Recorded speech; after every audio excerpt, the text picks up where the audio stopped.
নীলফামারীর কিশোরগঞ্জের নিরাপদ বৃদ্ধাশ্রম পরিবার ও সমাজে বঞ্চনার শিকার ছিন্নমূল প্রবীণদের এক নিরাপদ আবাস। বৃদ্ধ বয়সে ৩৯ জন অসহায় বাবা মায়ের বসবাস, যাদের অধিকাংশই সন্তান ও পরিবার থেকে পরিত্যক্ত, আবার কেউ নিঃসন্তান।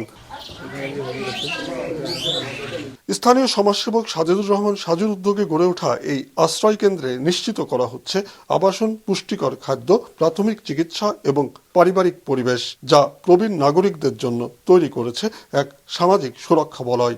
আমি অনেক আশ্রমের খবরাখবর নিছি, তো নিয়ে দেখলাম যে না, এটা সম্পূর্ণ ভিন্ন রকম। এই আশ্রমের যদি উন্নত হয়, তা আমার মনে হয় বাংলাদেশের জন্য একটা সেরা আশ্রম হবে। মানবিক ও সামাজিক দায়বদ্ধতা থেকে মমতা বঞ্চিত অসহায় এ মানুষদের পাশে দাঁড়িয়েছেন উদ্যমী কিছু তরুণ তরুণী।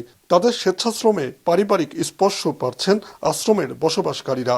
সারা দেশের বিভিন্ন স্থান থেকে আমরা কিন্তু রেস্কিউ করে থাকি। রাস্তায় বৃদ্ধ বাবা মা পড়ে থাকা বাবা মাদেরকে রেস্কিউ করে থাকি। আর তাদেরকে আনার জন্য আমাদের কিন্তু নিজস্ব কোনো গাড়ি নাই। বৃদ্ধ বাবা মাকে খাওয়ার জন্য বৃদ্ধ আমার বাবার পাশে থাকি, ভালো লাগে, খাওয়া দাওয়া করাই সুন্দর করি। প্রতিষ্ঠানটির সূচনা লগ্নে ছিল কিছু অবকাঠামোগত সীমাবদ্ধতা, সেসব বাধা কাটিয়ে গড়ে তোলা হয়েছে নারী ও পুরুষদের জন্য স্বতন্ত্র ইউনিট। নিশ্চিত করা হয়েছে স্বাস্থ্যসম্মত পরিবেশ। এখানে একটা জায়গা ক্রয় করে ইউনিট 2 কার্যক্রম শুরু করেছি। আলহামদুলিল্লাহ এখন ইউনিট 2-তে পুরুষরা থাকে আর ইউনিট 1-এ মহিলারা থাকে। কর্তৃপক্ষ জানালেন, নিজস্ব অ্যাম্বুলেন্স ও চলাচলে অক্ষমদের জন্য পর্যাপ্ত হুইল চেয়ারের মতো সহায়ক সামগ্রীর অপ্রতুলতা রয়েছে তাদের।